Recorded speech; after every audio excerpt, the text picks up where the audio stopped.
ቢቢሲ በአፋር ክልል መንግስት የቀረበውን ክስ በተመለከተ ለትግራይ ክልል ሰላምና ጸጥታ ቢሮ የጸጥታ ዘርፍ ኃላፊ ለሆኑት ብርጋዴር ጀነራል ተክላይ ኪዳነን ጥያቄ ያቀረበላቸው ሲሆን የጸጥታ ዘርፍ ኃላፊው አፋር ገብተን የተቆጣጠርነው አንድም ቦታ የለም ሲሉ በትግራይ ክልል ኃይሎች ላይ ቀረበው ክስ ፈጽሞ የማይጠበቅ ነው ሲሉ አስተባብለዋል።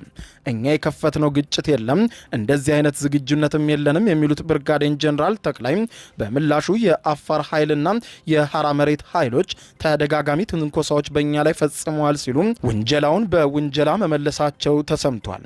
ብርጋዴር ጀነራል ተክላይ ተደጋጋሚ ጥቃት ተፈጽሞብናል በሚል የጠቀሷቸው ምላዛት፣ አህዛም እንዲሁም ደሰዓ፣ ወጀራትና ገረብ አገው የተባሉ አካባቢዎችን ጠቅሰዋል። በአፋር ክልል ራሳቸውን የሚጠሩ በተደጋጋሚ ከአፋር ክልል ኃይል ጋር ሆነው የተለያዩ ቦታዎች ላይ ጥቃት ሲፈጽሙ ነበር፣ የሰው ላይም ጉዳት ደርሶ እንደነበር እናውቃለን ሲሉ ተደምጠዋል። ባለፈው ሳምንት እሁድ ጥቅምት 23 2018 ዓ.ም ገረባገውና ደደርባም በሚባሉ አካባቢዎችም ትንኮሳዎች ተፈጽመዋል፣ ጉዳትም ደርሰዋል በማለት ወንጅለዋል። አክለውም ውንጀላቸውን በአፋር ክልል መንግስት ላይ ሲያጠናክሩ እንዲሁም እንጠያየቅ ከተባለ ብዙ አያስፈልግም ብለን እንጂ የአፋር ክልል ኃይሎችም የትግራይ ክልል ቦታዎችን ተቆጣጥረው እንደሚገኙ እናውቃለን፣ ይህንን በይፋ ለህዝባችን ግልጽ እናደርጋለን ሲሉ ያጠናክራሉ።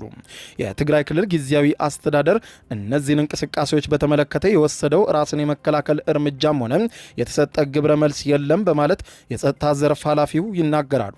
ራስን ለመከላከል ካለንበት ተነስተን እርምጃ መውሰድ እንችላለን፣ ግን አላደረግነውም። ባለንበት ሆነን ራሳችንን ከመከላከል ውጭ የተቆጣጠርነውም የሄድንበትን ቦታ የለም ሲሉ አክለዋል። የፕሪቶሪያው ስምምነት ፈርሷል እስካልተባለ ድረስ እሱን አክብረን መቀጠል ነው የምንፈልገው የሚሉት ብርጋዴር ጀነራል ተክላይ በሌላ ጣልቃ ገብነት የሚሆን ቀዳዳ ማግኘት እንችል ይሆን በሚል ተስፋ ካልሆነ በቀር አዲስ የተፈጠረ ነገር የለም ሲሉ አስተባብለዋል። የአፋር ክልል መንግስት በህወሓት አገብነት የሚሆን ቀዳዳም የሄድንበትን ቦታ የለም ሲሉ አክለዋል።